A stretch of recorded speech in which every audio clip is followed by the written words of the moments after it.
Assalamualaikum warahmatullahi wabarakatuh. Alhamdulillahirobbilalamin. Selamat pagi anak-anak. Sehat? Alhamdulillah sehat ya. Alhamdulillah. Oke, pada hari ini kita akan belajar terkait dengan ilmu sejarah, atau kita akan belajar terkait dengan sejarah. Jadi sebelum kita belajar banyak mata pelajaran sejarah, kita perkenalan terlebih dahulu. Iya kan? Iya, harusnya kita harus perkenalan terlebih dahulu. Jadi perkenalan, nama saya adalah Muhammad Syahrul Nizam, atau anak-anak SMK itu sering nyebut saya sebagai Pak Nizam. Jadi saya mengajar atau mengampu mata pelajaran sejarah sama BKN. Jadi untuk mata pelajaran sejarah kelas 10 saya mengampu atau saya mengajar di kelas TKJ, RPL, TIDL, TPM, dan TKR. Oke, itu sedikit perkenalan dari saya. Sudah tahu namanya siapa? Namanya siapa? Ayo, Pak Nizam. Oke, luar biasa sekali. Oke, jadi kita siap-siap belajar pada pagi hari ini. Jadi silakan bagi yang sudah punya LKS sejarah, silakan dibuka halaman 4. Nah, silakan dibuka halaman 4. Jadi kita pertama, sebelum kita mendalami apa itu kehidupan manusia praksara di Indonesia, pertama kita harus tahu terkait dengan konsep dasar sejarah. Jadi ada kombinasinya, ada strukturnya, supaya kita lebih dalam mendalami apa itu sejarah. Oke, pertama kita pelajari dulu terkait dengan konsep dasar sejarah. Jadi konsep dasar sejarah itu ada 3 komponen atau 3 unsur. Jadi sebelum kita masuk terkait dengan ada unsur yang termasuk dalam sejarah, alangkah lebih baiknya kita harus tahu terkait apa sih sejarah itu. Sejarah itu apa sih kira-kira? Nah, sama halnya ketika cinta itu apa sih? Nah, jadi sejarah itu adalah kisah atau cerita yang mengupas peristiwa kehidupan manusia pada masa lampau. Oke. Jadi terkait dengan sejarah itu kan memang mempelajari beberapa kegiatan, mempelajari beberapa aktivitas yang dikerjakan oleh manusia pada saat masa lampau. Jadi yang pertama ada yang namanya unsur sejarah manusia. Jadi memang manusia merupakan objek penelitian dan juga objek sejarah. Kenapa manusia menjadi objek sejarah? Karena bagaimanapun adanya sejarah, terjadinya sejarah itu adalah karena aktivitas dari sebuah manusia. Jadi walaupun hewan itu bisa beraktivitas, bisa melakukan kegiatan, tapi yang paling urgen yang bisa mengalami perubahan dan keberlanjutan adalah kegiatan atau aktivitas dari manusia itu sendiri. Oke, itu unsur yang pertama. Kemudian ada unsur yang kedua. Unsur yang kedua dalam sejarah itu adalah tempat dan ruang, atau tempat atau ruang. Kenapa unsur sejarah yang kedua ini menempatkan tempat atau ruang? Karena memang segala sesuatu aktivitas yang dikerjakan oleh manusia itu tidak lepas dari sebuah ruang atau sebuah tempat. Jadi misalnya seorang manusia itu beraktivitas, berarti aktivitasnya itu kan ada tempatnya. Misalnya ayah bekerja ini kan sebuah aktivitas. Lah, lokasi dari bekerja itu adalah di kantor atau di sawah atau di perusahaan. Jadi memang tempat atau lokasi ini sangat mempengaruhi sejarah. Misalnya sejarah 10 November. Apa yang terjadi dalam 10 November? 10 November itu adalah pertempuran antara tentara Belanda melawan arek-arek Surabaya. Yang terjadi adalah manusianya, aktivitas berperang. Tempat 10 November ini di mana? Di Surabaya. Oke. Kemudian unsur yang ketiga dalam sebuah sejarah itu ada waktu. Nah, waktu ini juga penting karena memang waktu ini sebagai acuan dasar kapan terjadinya suatu peristiwa atau suatu sejarah. Kalau terkait dengan kejadian 10 November, berarti kejadian 10 November itu ada latar belakangnya atau tidak? Ada. Yang menjalankan aktivitas kegiatan atau yang berperan di dalam 10 November siapa? Manusia. Kemudian ada aktivitas kegiatan manusia, pasti ada lokasinya. Lokasinya di Surabaya. Jadi pertempuran 10 November berlokasi di Surabaya. Waktunya kapan? Nah, peristiwa terjadinya ini kapan? Ya, tanggal 10 November 1945. Nah, jadi ketiga unsur sejarah ini mulai dari manusia, ruang, dan waktu ini saling berkaitan. Karena ketiganya ini saling berkaitan, makanya salah satunya tidak bisa ditinggalkan atau tidak bisa dilewatkan. Jadi ketiga-tiganya ini saling mempunyai hubungan yang erat. Makanya ketika suatu sejarah ini kok mengandung manusia, ada tempat atau ruang dan juga ada waktu, maka bisa menimbulkan perubahan dan juga keberlanjutan. Jadi kalau dulu kalian mengenal ada istilah Homo sapiens, kemudian ada Meganthropus erectus, kemudian ada Pithecanthropus erectus, Pithecanthropus mojoketensis. Jadi setiap manusia itu kan mengalami sebuah perubahan, baik perubahan secara berpikir dan juga baik perubahan secara kolonial atau secara berkelompok. Lah dari beberapa pola perubahan berpikir itu tadi kemudian mengalami keberlanjutan hidup. Jadi kalau dulu misalnya manusia itu hidup atau kelompok manusia itu hidup dengan mengandalkan bercocok tanam. Jadi sebelum bercocok tanam kan hidupnya nomaden. Ya, hidup yang nomaden itu kan berarti berpindah-pindah menyesuaikan sumber daya alam di lokasi tersebut. Kalau misalnya sumber dayanya habis, berarti pindah ke tempat yang lainnya. Jadi setelah masa nomaden pindah ke berburu, setelah berburu bercocok tanam, kemudian ada zaman logam, kemudian ada zaman mesin. Makanya antara tiga hal, manusia, tempat, dan waktu ini saling berhubungan dan menciptakan sebuah perubahan dan juga keberlanjutan. Oke, itu konsep dasar sejarah. Kemudian ada lagi, kita buka halaman 5 nomor 1. Jadi sejarah itu kan juga mengasah cara kita untuk melakukan pola berpikir yang sangat kronologis ya. Jadi kalau berpikir secara kronologis itu kan berarti berpikir secara runtut, secara sistematis sesuai dengan urutan waktunya. Jadi kalau secara kronologis berarti menceritakan sesuatu peristiwa atau menceritakan suatu kegiatan itu runtut, tidak ada yang saling mendahului. Jadi runtut sistematis. Jadi misalnya ketika Anda kelas SD, kemudian di SMP, di SMA atau SMK, kemudian masuk ke universitas, itu kan berurutan, tahapnya berurutan. Jadi mulai dari SD ke SMP, SMA atau SMK, naik ke universitas. Nggak ada dari SD kemudian mencolot ke SMK, kemudian mencolot lagi ke SMP ya. Jadi sistem berurutan itu adalah tahap demi tahap itu diceritakan secara runtut. Nah, itu namanya kronologis. Tapi kalau berbalik urutan waktunya, maksudnya berbalik urutan waktunya itu adalah dari misalnya yang diceritakan pertama adalah di universitas, SMK, SMP, SD. Itu namanya pola berpikir anakronis. Nah, itu yang kronologi.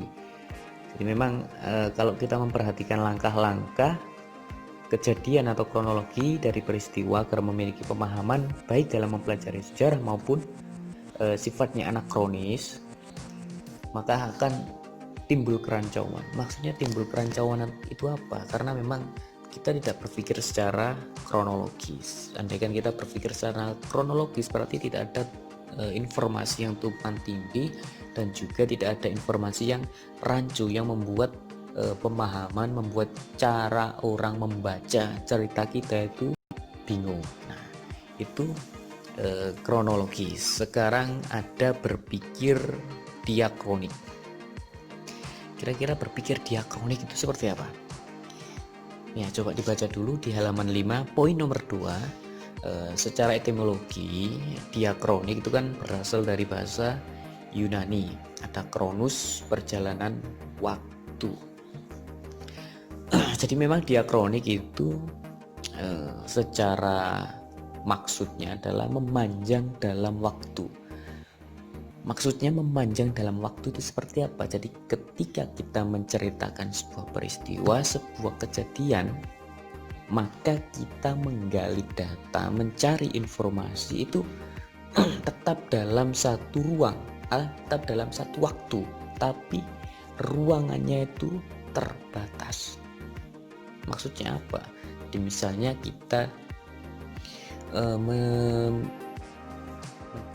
kronik itu adalah memanjang dalam waktu tapi terbatas dalam ruangnya. Jadi melebar dalam waktu itu seperti apa? Jadi misalnya ada waktu rentan yang panjang. Jadi kerajaan Hindu itu kan waktunya panjang, dari abad ke-9 sampai abad ke-14 akhir itu kan panjang. Tapi penelitiannya itu hanya fokus dalam peristiwa Hindu. Jadi tidak melebar ke Islam ataupun ke Buddha. Itu yang dinamakan berpikir secara diakronik. Kemudian kebalikan dari berpikir secara diakronik itu kan ada berpikir secara sinkronik. Apa berpikir secara sinkronik? Kalau diakronik itu adalah memanjang dalam waktu, terbatas dalam ruang. Kalau sinkronik berarti meluas dalam ruang tapi terbatas dalam waktu. Nah, itu terkait dengan berpikir secara kronologis, ada berpikir secara diakronik, ada juga berpikir secara sinkronik. Oke, jadi dalam penyusunan cerita sejarah akan berdasarkan konsep dan juga metode tertentu. Jadi kalau kita membahas terkait dengan konsep metode dalam sejarah itu kan sangat panjang. Itu ada nanti materi penelitian sejarah. Jadi memang kalau kita berbicara tentang sejarah itu kan ada dimensi ruang dan juga dimensi waktu, seperti apa yang sudah saya jelaskan tadi. Jadi terkait dengan sejarah berdasarkan ruang itu kan ada sejarah secara spasial. Jadi kalau secara spasial itu kan berarti dia hanya lingkupnya terkait dengan ruang. Nah, terkait dengan ruang, jadi misalnya terkait dengan lokasi, peristiwa terjadinya suatu kegiatan itu kan masuk dalam dimensi ruang spasial. Kemudian ada dimensi waktu. Jadi dimensi waktu ini adalah pertanyaannya adalah kapan peristiwa itu terjadi. Nah, jadi ada spasial dan juga ada temporal. Lanjut lagi ada konsep waktu dalam sejarah. Jadi konsep waktu di dalam sejarah itu dibagi menjadi 3. Apa? Ada the past, ada the present, ada the future. Kalau the past itu kan berarti suatu peristiwa yang sudah terjadi. Apa? Peristiwa yang sudah terjadi. Jadi memang sudah terjadi dan sudah terlaksana peristiwanya dan sudah tertulis. Kemudian yang kedua ada waktu sekarang. Jadi waktu sekarang adalah bagaimana aktivitas hari ini dikerjakan sebaik mungkin sehingga waktu yang akan datang itu bisa menjadi sejarah. Ada juga waktu di masa depan. Contoh gampangnya seperti ini. Sekarang Anda SMK. Oke. Sekarang Anda SMK. Berarti masa lalu Anda itu adalah pernah sekolah SD dan juga sekolah SMP, betul nggak? Betul. Itu berarti masuk kategori the past atau waktu yang lalu. Kemudian kalau waktu yang sekarang, the present-nya adalah kalian sekolah SMK Al-Azhar, berarti itu adalah waktu sekarang, present. Kemudian yang ketiga ada waktu yang akan datang atau the future, berarti setelah SMK, kalian ini mau ke universitas, kawin, atau kerja. Berarti kan termasuk jangkauan waktu yang akan datang atau the future. Oke. Jadi memang kalau secara sinkronik itu kan ada periodisasinya. Nah, jadi ini kita dalami yang sinkronik itu tadi. Jadi kalau sinkronik atau periodisasi itu adalah salah satu proses pembagian waktu dalam sejarah berdasarkan zaman atau berdasarkan periode.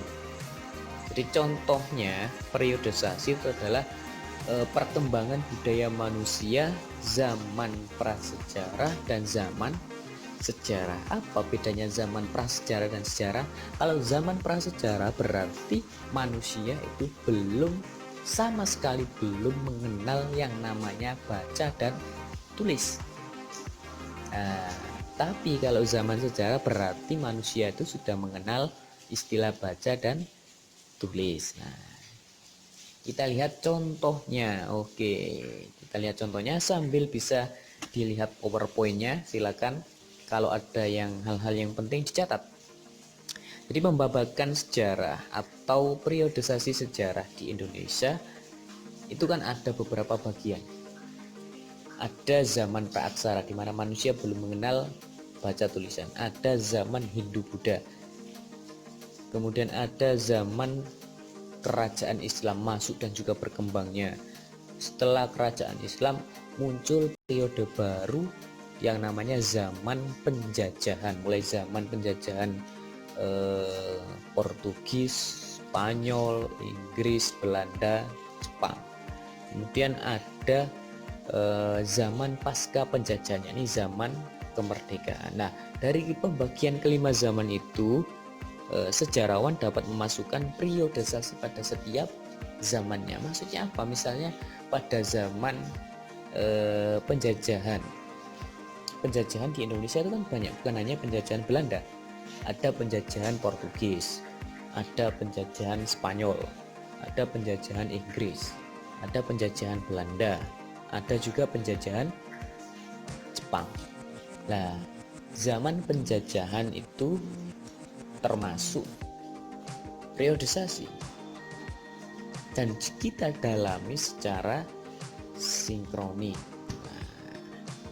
Karena memang tujuan periodisasi itu adalah bagaimana cara kita melakukan penyederhanaan cerita atau peristiwa yang sudah terjadi, memudahkan pengertian bagi para pembacanya dan juga untuk memenuhi syarat sistematika ilmu pengetahuan. Kenapa sistematika ilmu pengetahuan itu harus runtut, harus urut, supaya pembacanya itu tidak mengalami kebingungan. Nah, jadi peristiwa proklamasi kemerdekaan Indonesia pada tahun 1945 itu juga termasuk periodisasi sejarah, karena memang ada beberapa proses dan juga ada urutannya, jadi runtut sistematisnya.